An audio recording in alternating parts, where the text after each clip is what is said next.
বিশ্বৰ দৰবাৰত জিলিকিছে লাভলীনা। আজি ভাৰতৰ গৌৰৱ অসম জীয়ৰী লাভলীনা বৰগোহাঁই। অসমৰ গাঁৱৰ পৰা গৈ বিশ্ব ক্ৰীড়াৰ সৰ্বোচ্চ মঞ্চত আজি কেনেকৈ উজ্বলি উঠিছে লাভলীনা। লাভলীনা বৰগোহাঁই তেওঁক নতুনকৈ চিনাকি কৰাই দিয়াৰ কোনো প্ৰয়োজন হয়তো নাই। টকিঅ' অলিম্পিক 2020ত নিজৰ স্থান সুৰক্ষিত কৰি কেৱল মাত্ৰ অসমৰেই নহয় সমগ্ৰ দেশৰে নয়নৰ মণি হৈ পৰিছে অসম কন্যা লাভলীনা বৰগোহাঁই।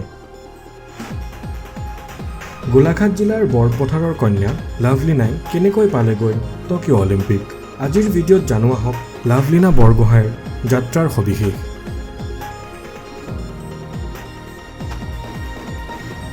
2 অক্টোবৰ 1997 চন গোলাঘাট জিলাৰ বৰপথাৰৰ 12মুখীয়া গাঁৱত জন্মগ্ৰহণ কৰিছিল লাভলীনা বৰগোহাঁই। তেওঁৰ পিতৃৰ নাম টিকেন বৰগোহাঁই আৰু মাতৃ মামণি বৰগোহাঁই। তেওঁৰ দুগৰাকী বায়েক ক্ৰমে লিছা আৰু লিমা। সৰ্বকনিষ্ঠ লাভলীনা সকলোৰে মৰমৰ ছোৱালী। উল্লেখযোগ্য যে তেওঁৰ দুগৰাকী বায়েক ক্ৰমে লিছা আৰু লিমা ৰাষ্ট্ৰীয় পৰ্যায়ৰ কিক বক্সিং খেলুৱৈ। সৰুৰে পৰাই তেওঁলোকৰ ঘৰখনত ক্ৰীড়াৰ এক বিশেষ পৰিৱেশ গঢ়ি উঠিছিল আৰু তাৰেই ফলশ্ৰুতিত লাভলীনায়ো মন কৰিছিল কিক বক্সিং খেলত। আৰু হয়তো এয়াই এক আৰম্ভণি ইতিহাস ৰচাৰ।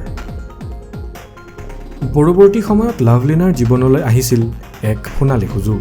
2012 চনত গোলাঘাট জিলাৰ বৰপথাৰ ছোৱালী হাইস্কুলত স্পৰ্টছ অথৰিটি অফ ইণ্ডিয়াৰ ট্ৰায়েল অনুষ্ঠিত কৰা হৈছিল। তাতেই লাভলীনাৰ খেলৰ ওপৰত চকু পৰিছিল কোচ পদুম বড়োৰ। আৰু এনেকৈয়ে পদুম বড়োৰ অনুপ্ৰেৰণাত 2012 চনৰ পৰাই লাভলীনাই আৰম্ভ কৰিছিল প্ৰফেচনেল ট্ৰেইনিং।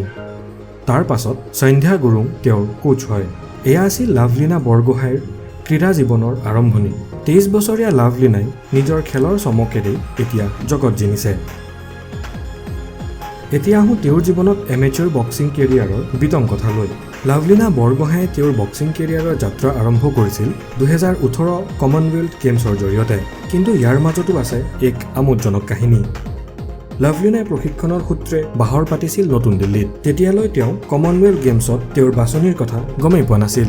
এটা সংবাদ প্ৰতিষ্ঠানে বাতৰি প্ৰকাশ কৰাৰ পাছতে পোহৰলৈ আহিছিল তেওঁৰ বাছনিৰ কথা।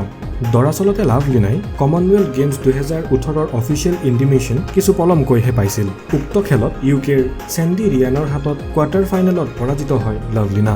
পৰাজিত হ'লেও এয়া আছিল লাভলীনা বক্সিং কেৰিয়াৰৰ এক মেজৰ ব্ৰেক থ্ৰু।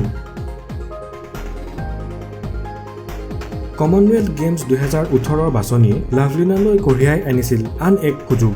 আন্তঃৰাষ্ট্ৰীয় বক্সিং প্ৰতিযোগিতা ইনগ্ৰেল ইণ্ডিয়া অপেন বক্সিং টুৰ্ণামেণ্ট 2018ত তেওঁ কঢ়িয়াই আনিছিল সোণৰ পদক। 2018 চনৰ আইবা ৱমেন্স ৱৰ্ল্ড বক্সিং চেম্পিয়নশ্বিপ অনুষ্ঠিত কৰা হৈছিল দেশৰ ৰাজধানী নতুন দিল্লীত। লাভলীনাই এই টুৰ্ণামেণ্টত প্ৰথমবাৰৰ বাবে দেশক প্ৰতিনিধিত্ব কৰিছিল আৰু 2018 চনৰ 23 নৱেম্বৰ তাৰিখত 69 কেজি শাখাত দেশৰ হৈ ব্ৰঞ্জৰ পদক লাভ কৰিছিল। 2019 চনৰ আইবা ৱমেন্স ৱৰ্ল্ড বক্সিং চেম্পিয়নশ্বিপ অনুষ্ঠিত কৰা হৈছিল ৰাছিয়াত। পুনৰ লাভলীনা নিৰ্বাচিত হৈছিল এই টুৰ্ণামেণ্টত ভাৰতৰ হৈ প্ৰতিনিধিত্ব কৰিবলৈ। কিন্তু এইবাৰ চীনৰ য়াংলিৰ হাতত 2-3 ব্যৱধানত পৰাজিত হৈ ব্ৰঞ্জৰ পদকতে থমকি ৰ'বলগীয়া হৈছিল লাভলীনা। 2020 চনৰ Asia and Oceania boxing Olympic qualification টুৰ্ণামেণ্টত উজবেকিস্তানৰ খেলুৱৈক 5-0 ব্যৱধানত পৰাজিত কৰি অলিম্পিকলৈ তেওঁৰ পদক মুকলি কৰে। উল্লেখযোগ্য যে অলিম্পিকলৈ বাছনি হোৱা লাভলীনা অসমৰ প্ৰথমগৰাকী মহিলা খেলুৱৈ। বক্সিঙৰ ক্ষেত্ৰত অভূতপূৰ্ব প্ৰদৰ্শন কৰাৰ বাবে ৰাষ্ট্ৰপতি ৰামনাথ কোবিন্দে লাভলীনা বৰগোহাঁইক সন্মানীয় অৰ্জুন বঁটা প্ৰদান কৰে। বৰ্তমান টকিঅ' অলিম্পিক 2020ত লাভলীনাৰ প্ৰদৰ্শন সঁচাকৈয়ে অভূতপূৰ্ব। ইতিমধ্যে তেওঁ দেশৰ হৈ পদক সুৰক্ষিত কৰিবলৈ সক্ষম হৈছে। এই চেগতে জ্ঞান চৰাৰ ফালৰ পৰাও লাভলীনালৈ থাকিল অলেখ অযুত শুভকামনা। অনুশীলন, ধৈৰ্য আৰু একাগ্ৰতা এই 3 গুণৰ জ্বলন্ত উদাহৰণ লাভলীনা বৰগোহাঁই।